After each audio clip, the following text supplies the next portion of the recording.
আরে ইরফান, বাবা তুই এখানে লুকিয়ে আছিস কেন? হ্যাঁ, আমি তো ভয় পেয়ে গেছিলাম। বাবা, মার বয়ফ্রেন্ড খাটের নিচে লুকিয়ে আছে। কি ব্যাপার, তোমরা বাপ ছেলেতে মিলে কি এত কথা বলতেছো? কি বলতেছিস তুই এগুলো বাবা? হ্যাঁ, বাবা, আমার কাছে যদি না বিশ্বাস হয় কাজের লোককে বলো। কি হলো, বাপ ছেলে মিলে কি এত কথা বলতেছো? কই কিছু না তো, আমরা বাপ ছেলে মিলে একটু খেলাধুলার গল্প করতেছিলাম। ও স্যার, বাবু ঠিকই কইতাছে, ম্যাডামের না বয়ফ্রেন্ড ওই খাটের চিপায় লুকাই আছে। আরে আমি এই চিপার মধ্যে আর কতক্ষণ লুকিয়ে থাকবো? তুই আর স্বামী তো বাসা থেকে যাচ্ছিলি না। কি ব্যাপার, দুইজন মানুষ তো আর মিথ্যা কথা বলতেছে না, নিশ্চয়ই কোনো একটা গন্ডগোল আছে। একটা কাজ করতে হবে, আমাকে যে করেই হোক ওই খাটের চিপায় যেতেই হবে। কি ব্যাপার, তোমরা সবাই মিলে কি এত কথা বলতেছো ফুসফাস করে? আমি কিন্তু সব কিছু শুনে ফেলছি। কি বলতেছে ম্যাডাম এটা? ম্যাডাম সব কিছু শুনে ফেলছে মানে? এখন আমি কি করি? এখন যদি ম্যাডাম আমাকে চাকরি থেকে বের করে দেয়, আমি কি করব, কোথায় যাব? আমি তো কিছুই বুঝতে পারতেছি না। কি রে, তুই তোর বাবাকে এসব কি বলতেছিস? নতুন ফোনের কথা বলতেছিস তাই না? শোন, তোর কিন্তু এখন অনেক পড়াশোনা, এইসব ফোন টোন কিচ্ছু নেওয়া যাবে না। তোর জীবন পড়াশোনা সব নষ্ট হয়ে যাবে এসব ফোন দেখলে। হ্যাঁ হ্যাঁ, আমিও ওইটাই বলতেছিলাম যে এখন ফোন কিনে দেওয়া যাবে না, বুঝতে পেরেছো বাবা? এখন যদি তোমাকে ফোন কিনে দেই তোমার পড়াশোনায় অনেক ক্ষতি হবে। তুমি বড় হও, তারপরে ফোন কিনে দিব, ঠিক আছে? এখন এক কাজ করো, হাত মুখ ধুয়ে পড়ার টেবিলে বসো। যাও যাও যাও। হ্যাঁ হ্যাঁ, এইবার ঠিক আছে। কি ব্যাপার হিমানি, তুই এখানে দাঁড়িয়ে দাঁড়িয়ে কি করতেছিস? যা ভিতরে গিয়ে কাজ কর। ছেলেকে আর কাজের মহিলাকে তো রুম থেকে বের করতে পারছি, কিন্তু আমার স্বামীকে এখান থেকে বের করব কিভাবে? আমার স্বামীকে যদি এই রুম থেকে বের করতে না পারি, তাহলে তো আমার বয়ফ্রেন্ডকেও বের করতে পারবো না। মহা মুশকিলে পড়লাম তো। আরে, তুমি কখন থেকে দেখতেছি এখানে বসে আছো? তোমার অফিস নাই, কাজ করবো নাই, অফিসে যাবে না তুমি? আমি এখানে বসে আছি, এটা তোমার সহ্য হচ্ছে না তাই না? আমাকে তুমি তাড়িয়ে দিচ্ছ। ঠিক আছে, তুমিই থাকো, আমিই চলে যাচ্ছি।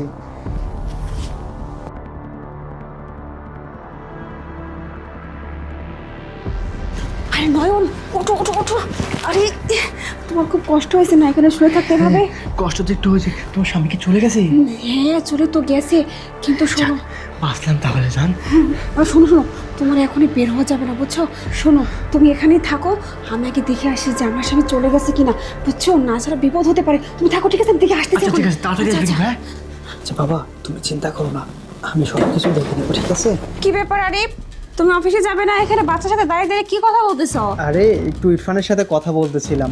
হ্যাঁ, অফিসে তো অবশ্যই যাব, অফিসের সময়ও হয়ে আসতেছে। আচ্ছা তুমি ভেতরে যাও, আমি ইরফানের সাথে একটু কথা বলে আসি। আচ্ছা ঠিক আছে।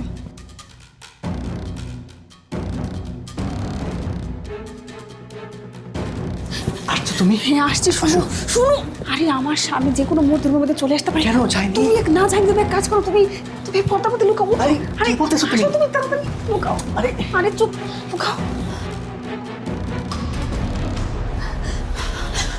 কি ব্যাপার, তুমি এখনো যাওনি অফিসে? দেরি হয়ে যাচ্ছে না তোমার? হ্যাঁ, অফিসে যাব, ওই যে অফিসের ব্যাগটা না রেখে ও গেছি। ব্যাগটা রেখে কোথায় রাখছিলা? আমাকে বলো, আমি খুঁজে দিচ্ছি কোথায় রাখছিলা। আরে অফিসের ব্যাগটা এইটুকুর মধ্যে আছে। আচ্ছা না, এইদিকে কোথায় থাকবে চিপায় চাপায়? আর এদিকে আছে কোথাও হয়তো। আরে কি কি কি এখানে থাকবে কেন অফিসের ব্যাগ? হ্যাঁ, অফিসের ব্যাগটা এদিকে আছে, কিন্তু পাচ্ছি না। আচ্ছা, আমাদের ঘরে নাকি একটা শিয়াল ঢুকেছে, সেই শিয়াল? তুমি কি বলতেছো? এত বড় এত সুন্দর বাসায় শিয়াল করতে আসবে? তুমি কি পাগল হয়ে গেছো নাকি? আরে শুনলাম। আচ্ছা আমিও তো ওরে ভাবতেছি যে বাসায় কিভাবে ঢুকবি। হ্যাঁ তুমি দেখি শিয়ালটাও একটু দেখি, তারপরে ব্যাগটাও একটু দেখি। তুমি না পাগল হয়েছো, তুমি অফিসে যাও তো। কি যে করতেছো না। আরে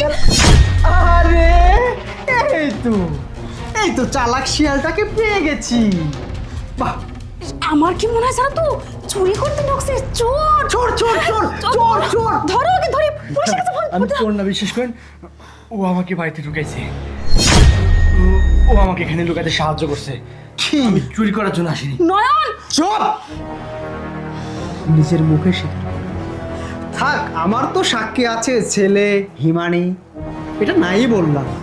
তুই বাসা, এই পালানোর রাস্তা খুঁজবি না, খবরদার, শাস্তি পেতেই হবে আজকে তোকে। শোন, আমার পিঠ পিছে এইভাবে ছুরি মারাটা ঠিক করিসনি। তুই আমাকে প্রতিনিয়ত ঠকিয়ে আসছিস। হ্যাঁ, আমার মাসুম বাচ্চা বাসায় থাকে, তার সামনেই তুই এই ছেলেটাকে নিয়ে এসে রং তামাশা করিস। মান সম্মান কি মানুষের ধামা চালা? হ্যাঁ, মান সম্মান একদম ধুলোস্যাৎ করে দিয়েছিস তুই। আমার মাসুম বাচ্চার চোখকে ফাঁকি দিতে পারিসনি। হ্যাঁ, তুই কেমন এতটা নিচে নেমে গেছিস তুই? তোকে আমি উপযুক্ত শাস্তি দিব। থানায় চল আমার সাথে দুজনই। আরে আরে তুমি হ্যাঁ, কোনো বোঝাবুঝির কোনো কথা হবে না। এই ছেলেটাকেও নিয়ে যাচ্ছি, যা শাস্তি দিবে পুলিশ দিবে। চল।